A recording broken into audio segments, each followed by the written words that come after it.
हमने देखा था जे थॉमसन का मॉडल, उसके बाद रदरफोर्ड का देखा था। सबसे पहले डेल्टन के बारे में हमने स्टडी किया था कि उसने स्ट्रक्चर ऑफ एटम के रिलेटेड हमें बताया था 1808 में। उसके बाद नए नए साइंटिस्ट आते रहे, उनकी ड्राबैक रहती रही।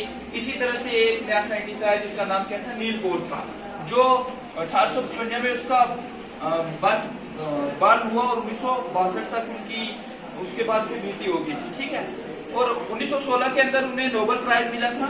उन्होंने भी स्ट्रक्चर ऑफ एटम के बारे में हमें बताया था। उन्होंने कहा था कि क्या एटम होता है, ये स्फेरिकल होता है, इसके बीच में क्या होता है, न्यूक्लियस होता है, और इसकी जो बीच में नंबर ऑफ प्रोटॉन्स होते हैं, और जो लेफ्ट राइट जो शेल दिए गए इनमें इलेक्ट्रॉन क्या कर रहे होते हैं, रिवॉल्व कर रहे होते हैं। और इन्होंने हमें चार शेल के बारे में बताया था, KL, M के बारे में बताया था। ठीक है, वो शेल को आप ऑर्बिट भी बोल सकते हो।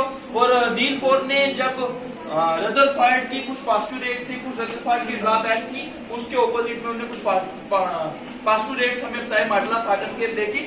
तो नील बोर ने कहा कि जो एटम है उसके बीच में न्यूक्लियस तो है, लेकिन इसमें क्या होते हैं, कुछ ही इसके ऑर्बिट के अंदर कुछ ही इलेक्ट्रॉन जो क्या कर रहे होते हैं, only certain special orbit discrete electron जो होते हैं वो क्या करते हैं, अलो करते हैं इनसाइड द एटम। और दूसरी बात इन्होंने कही कि रिवॉल्विंग होती है इलेक्ट्रॉन की ऑर्बिट के अंदर, और ये इलेक्ट्रॉन हमेशा 2 वाट किसकी तरफ रहते हैं, न्यूक्लियस की तरफ रहते हैं। ठीक है, डिस्क्रीट का मतलब होता है सेपरेट करना,